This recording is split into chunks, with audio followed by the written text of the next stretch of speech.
All right, all right, all right. Coming at you with another quick lesson. Oh, you're right. I just wanted to bring out a quick class. It's a real nice day out, and so I thought I'd bring out a class in the backyard. Sit down and just relax for a minute. So, first and foremost, I want to give all praise, honor, and glory to Yahweh, Bahashem, Yahushai, Waha, Rekha, Quadash, and double honors to the elder apostles, the prophets, and the teachers over at GMS that have been bringing out this 100% truth for the last 30 plus years, not wavering to the left or to the right, but bringing out that righteous, meek, sincere doctrine. The water for that. And to all the sincere Akyawa Akwath salutations. Let's get right into it. This is, we'll call this class be in season and out of season. So let's go into the book of Galatians chapter 6. And honestly, I'm just going to start at verse 3. For if a man think himself to be something when he is nothing, he deceiveth himself. Let's break that down real quick. So if a man thinks that he's something, but really he's nothing, he's only lying to himself. So, and really that goes into like, you could be a great person in this world and have all these things going for you, but in the spirit, you're nothing. You don't have a spirit. Your reward is right here. Let me keep reading. But let every man prove his own work, and then shall he have rejoicing in himself alone and not in another. For every man shall bear his own burden. Let him that is taught in the word communicate unto him that teacheth in all good things. Be not deceived. Yahweh is not mocked. For whatsoever a man soweth, that shall he also reap. And that's beautiful because it says, let him that is taught in the word communicate unto him that's the teacher. So he's saying that let the elders show the teachers how to how would you say it? The elders are going to give the teachers the strong doctrine, that powerful word that they can teach in all good things. It also says, be not deceived. Yahweh is not mocked. So this goes right into Revelation 22 and 12. Yahweh is not mocked, but what does it say? It says, whatsoever a man soweth, that shall he also reap. No. So, like I said, it goes right into Revelation 22 and 12. Behold, I come quickly. My reward is with me. What a man soweth, that he shall also reap. To give every man according to his work. So what you're doing here on this earth is what you're gonna,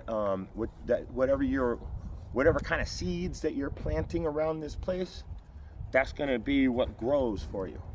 So if you're wicked, you're gonna grow in wickedness. If you're righteous, you're gonna grow in righteousness. Okay. Let's jump around a little bit. Let's go to the book of 2 Timothy chapter 2. I'm sorry, 2 Timothy chapter 4.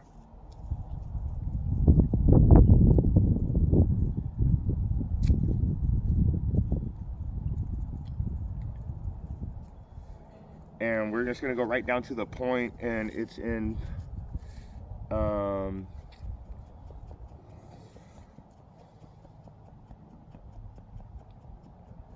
you know what? Let's start at verse 1. It goes right back into what I was just saying with Revelation 22 and 12. Also in Galatians, where chapter 6 and I think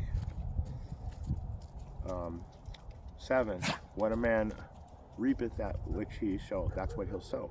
So going into your reward is what you put into your life. That's what reward you get out of it. So going over to 2 Timothy chapter 4, starting from the top. I charge thee therefore before Yahweh and Yahushai HaMashiach, who shall judge the quick and the dead at his appearing and his kingdom. So when he shows up, just like in Revelation, you're gonna pay your ass back. Now, let's keep going. This is how we're gonna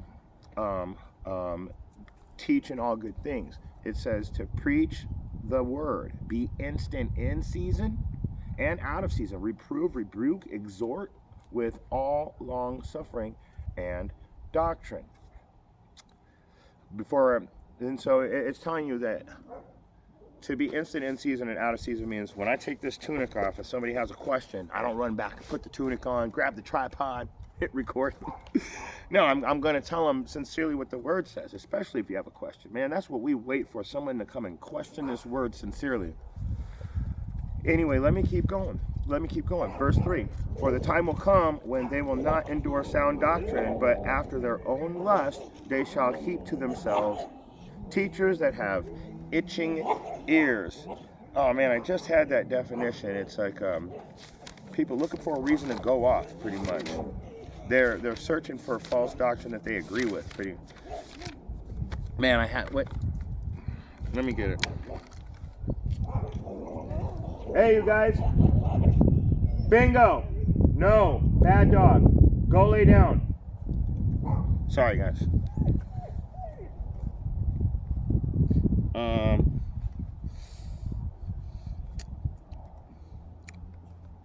Come on. What's the biblical definition of itching ears? I had it written down.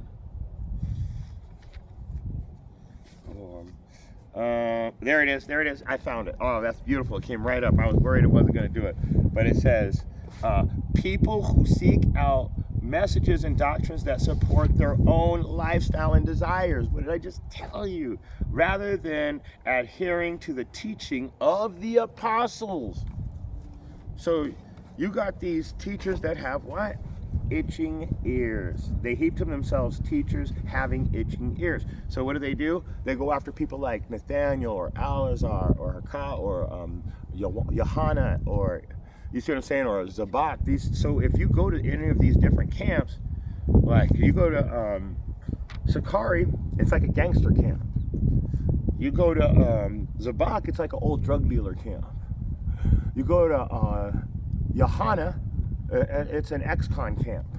You go to Nate from IYC, they're all police officers. Do you guys not see? And then you got the real prophets. That would be GMS. Because what happens with that great millstone? You throw it into the sea. You throw the great millstone represents the apostles, and the sea represents the people of Israel. But we got to go through all you other people just to get to our people. Come on. So you people that are trying to justify your own lifestyle through false doctrine, that's an itching ear. So you are doomed. Let me keep going. Let's stay in Timothy, and let's just keep reading. And they shall turn away their ears from the truth and shall be turned into fables. Liars. The word fable means lie. So if you're going to be turned into a fable, you're being turned into a liar. But watch thou in all things, endure afflictions, do the work of an evangelist, make full proof of thy ministry. What do we tell you? Prove all things. Make full proof of thy ministry. Why would we have to prove all things? So when we break down a verse, we'll tell you John 3:16 doesn't mean what the Christians are trying to what they're trying to teach you. We're telling you that in the original language that he was talking about, he loved his statutes, his law, his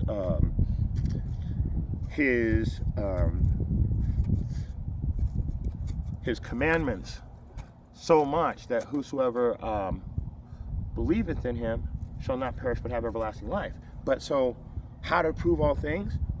We tell you what it really means. Cosmos and world are two different words. Cosmos, like I said, it means to his statutes, his commandments, his jewelry, his people. See, when you start at verse, I don't know, 13 or 14, you're reading John 3:16, but you're skipping over how Moses raised his scepter over all the Israelites and they were saved. I must be the same. I must do the same. I must save all the Israelites. So that's an example of prove all things. It's just real quick and very, very rough paraphrase right there, but you know what? We got to show it.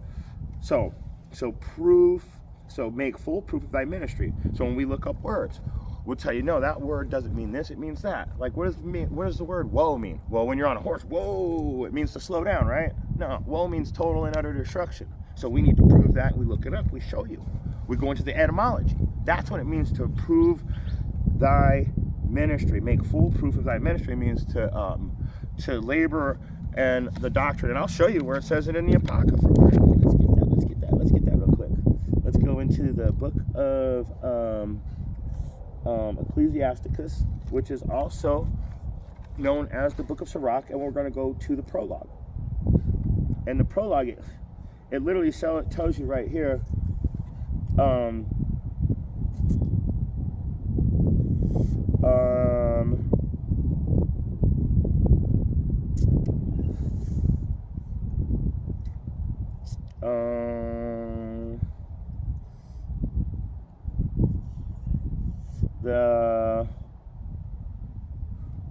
here it is. Whereas many great things have been delivered unto us by the law and the prophets, and by the others that have followed their steps, for the things which Israel ought to be commended for learning and wisdom, and wherefore not only the readers must need become skillful themselves, but also they that desire to learn be able to profit them which are without, both by speaking and writing. My grandfather Jesus, when he had much given himself to the reading of the law and the prophets and the other books of our fathers, and he had gotten therein good judgment, was drawn on also himself to write something portraying to learning and wisdom. I'm trying to find one part here. There's only one part I really want to show you guys, so I'm kind of going off by, I'm not going to read the whole thing. There it is. I found it. We found it. I found it. Very next sentence. I guess I did read far enough down.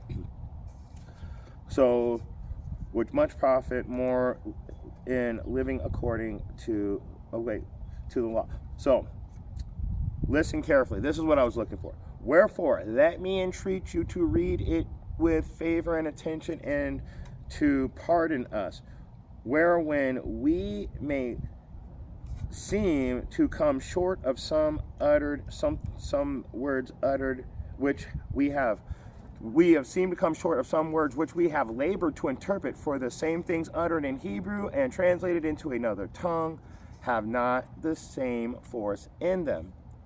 But did you see that? So going back, he said labor to interpret. So even back then, it's saying it's really tough. You know, some of these words, where we're stumbling over them to try and figure out what it actually means. But we go through that hard labor because some words that are in Hebrew interpreted back into a different language don't have the same power. That's why when you go back into John 3:16, it tells you the word world, and then people are all confused now because they're like, oh, that means the whole planet.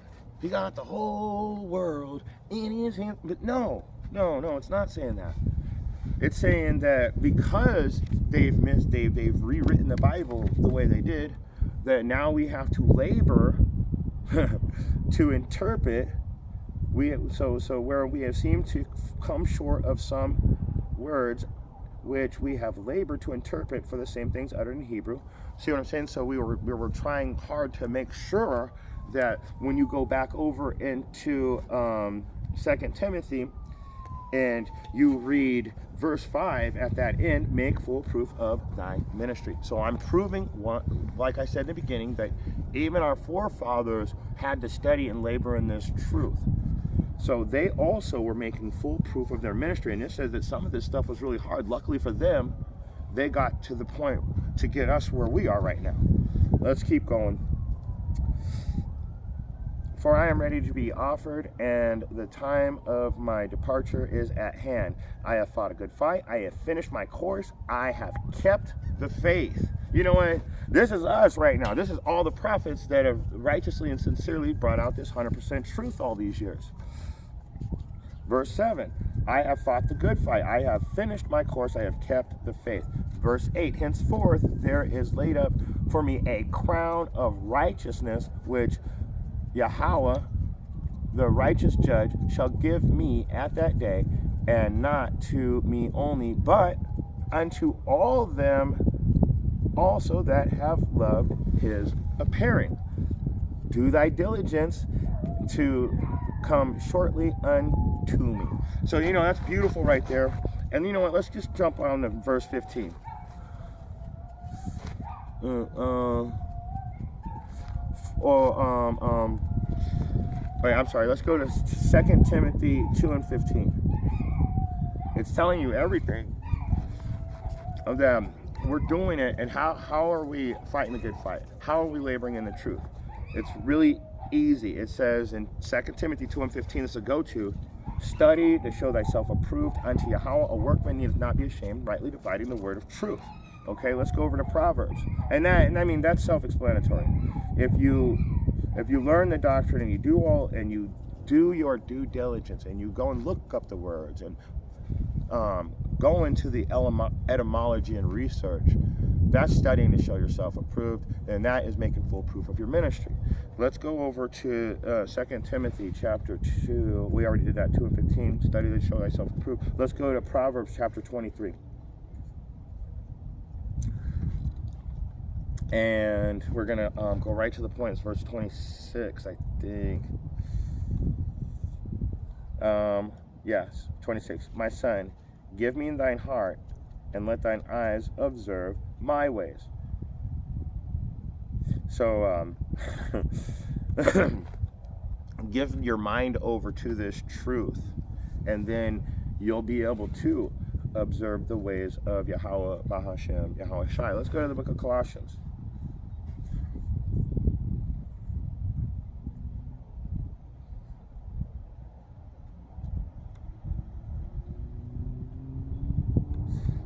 We're going to go to chapter 4. All right. Colossians chapter 4, starting at verse 6. Let your speech be always with grace, seasoned with salt. Throw a little salt in your game, that ye may know how you ought to answer every man. So, ooh, that's beautiful. Let your speech always be with grace, seasoned with salt, that you may. And you know what? Let's go ahead and get that in the NLT.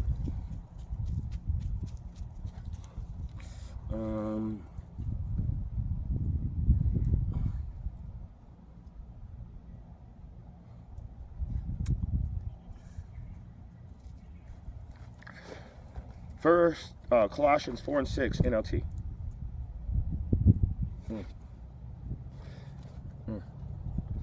Colossians 4 and 6 NLT. There it is. Let's go to the Bible Hub. That way we can get a couple different versions. All right. So we got the New Living Translation. Let your conversation be gracious and attractive, so that you will have the right response for everyone. Isn't that beautiful? Didn't that just make it so easy? Because that salt that it's talking about, that's like, we put that salt in your game. So what do they say about the Israelites? We're the salt of the earth. So we like the coolest, the best dressed. When we talk to somebody, you want to have that same attractive swagger. Let's keep moving. Let's go to the book of Ephesians. No. Come on, guys. Go lay down. Go. Come on, everybody. Book of Ephesians.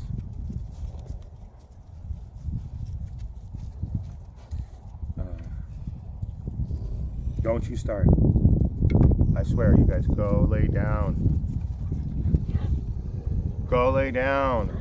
What are you guys growling at each other for? What's going on over here?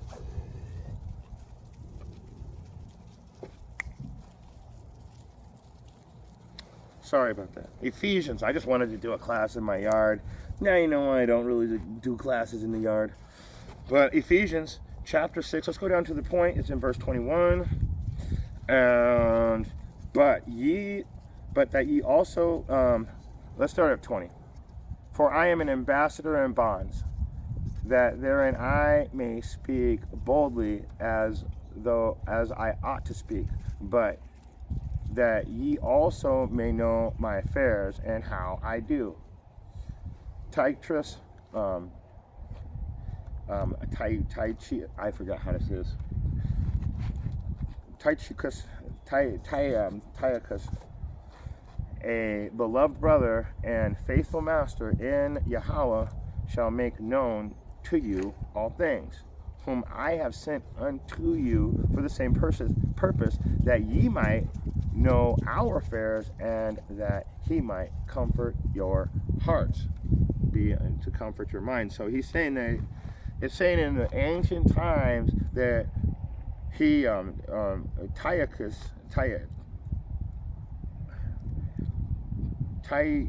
anyway, he's saying that he's going to send one of his beloved brothers that's seasoned in the truth, a faithful minister in Yahweh.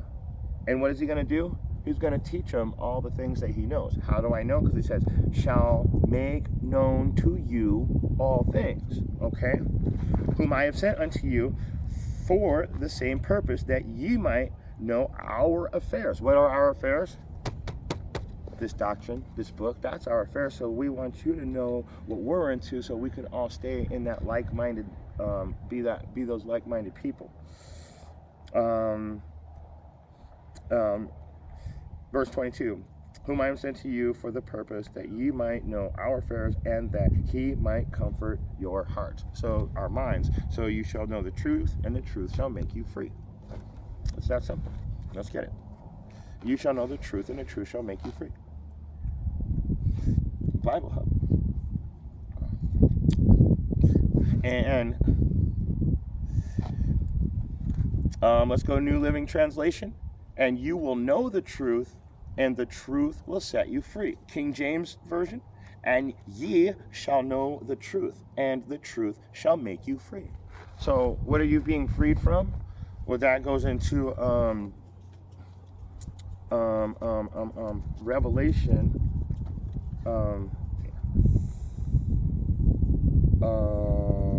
Let's see if I got it.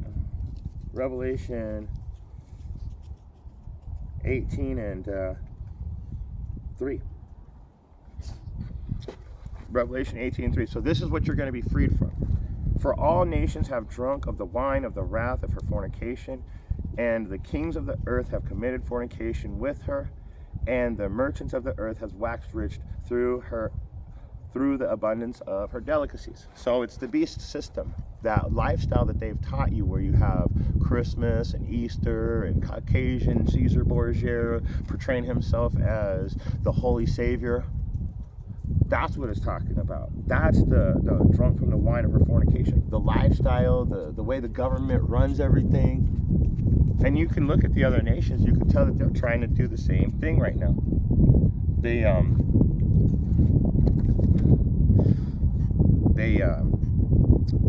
have the comb over, they got the suits on, when they used to wear tunics and robes and turbans.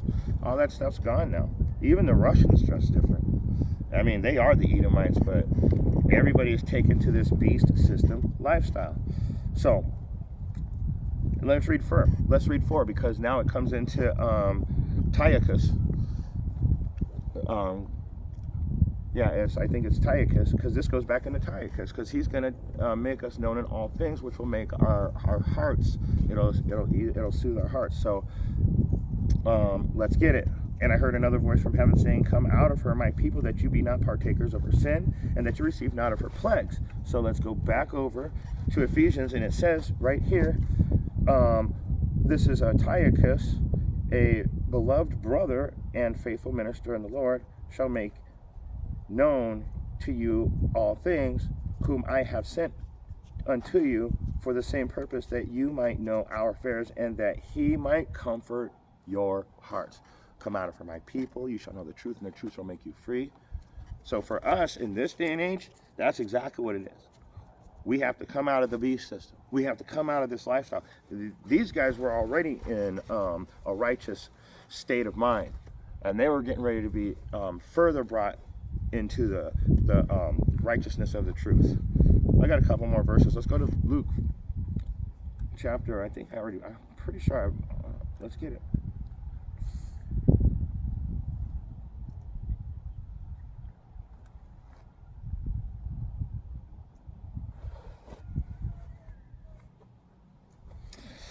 So, I'm sorry, it's getting a little chilly out here. So he's going to teach them in all things.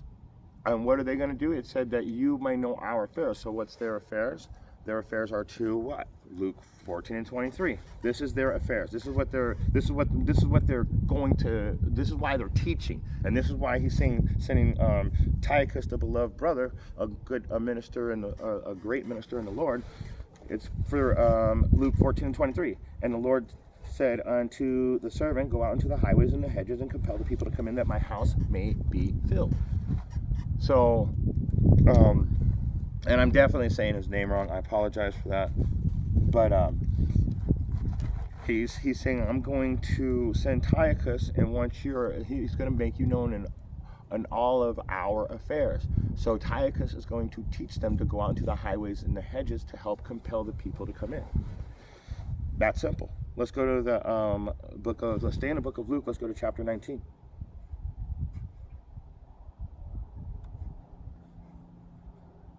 Yeah, I could teach this class 100 times, bring out the same exact verses, and for some reason, it'll always come out a little bit different.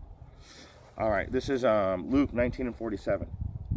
And he taught daily in the temple. But the chief priests and the scribes and the chief of the people sought to destroy him.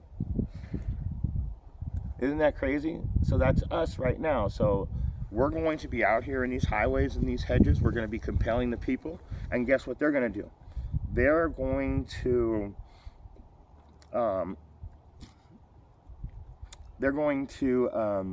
figure out a way to stop us. The only way to destroy us is to be able to destroy this word. You can't destroy us. You can physically kill me, but the word is still here. I'm still here. The Most High will bring me back, and he'll bring my brothers back. So you can't really take us out like that. But you guys are going to get taken out. You guys are definitely going to get taken out. But he taught daily in the temple. But the chief priests, and you know who he's talking about, so Yahushua. He was the one that was teaching daily in the temple. And they hated him for it. So we're going to go out into the highways and the hedges, and we're going to preach to the wind. They're going to hate us for it. Tychicus, he's a good minister in Yahweh, B'Shem Yahushua. And you know what? They're going to find a way to destroy him. So all of this works together. Deuteronomy. Let's get one last precept before I get out of here. I might just reteach this class altogether. Because of the dogs, man. Oh, look at my stuff.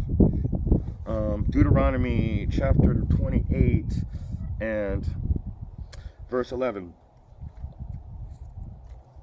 So we're going to receive our crown. We're doing the works. So let's get it. This is Deuteronomy 28:11. And Yahweh shall make thee plenteous in goods, in the fruit of thy body, and in the fruit of thy cattle, and in the fruit of thy ground, and in the land which Yahweh sware unto thy fathers to give thee. So we're not in that land yet. We're not in that land. We're still in captivity. Verse 12. Yahweh shall open unto thee his good treasure, the heaven to give the rain unto thy land in his season, and to bless all the work of thine land, of thy hand, and thou shalt lend to many nations, and thou shalt not borrow. I mean, I can keep going. I might as well, because this is what's going to happen to us for coming back to the truth, serving this judgment, and not but giving all praise, honor, and glory and thanks to Yahweh B'Shem Yahushai in our captivity. In our captivity, we're giving praise and honor and glory. So let's keep reading. And Yahweh shall make thee the head and not the tail, and thou shalt be above only. And only. It's only talking about the Israelites. That's beautiful.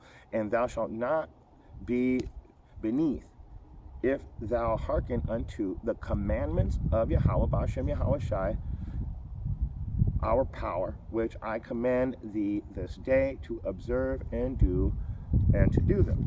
And thou shalt not go aside from any of the words which I command thee this day, to the right hand or to the left, to go after other gods to serve them. So when you come back to this truth, you're going after Yahweh Shem Yahweh Shai. You're no longer serving other gods. So that means that's where you have to come out of her, my people. You can't go and celebrate Christmas, Easter, Thanksgiving and say, oh, I'm just visiting the family. I don't visit the family. I don't. Why? I don't care about your fucking turkey or any of that shit. I don't want nothing to do with it. I can make my own food at home. Anybody trying to get a free plate, go get your free plate. But you just remember one thing. The Most High ain't in that house. So you better put a strong blessing over that food. I'm just saying, because, we don't want to go off. But at the same time, there are some people, that you got people that are in the same house as you doing this. And there's nothing you can do about it or to get away from it. Might as well get your plate and just remember one thing. The Most High is watching everything. And he knows the true sincerity in your heart. So with that being said, if you got eyes to see and ears to hear, I hope you got something out of this short message. Shalom.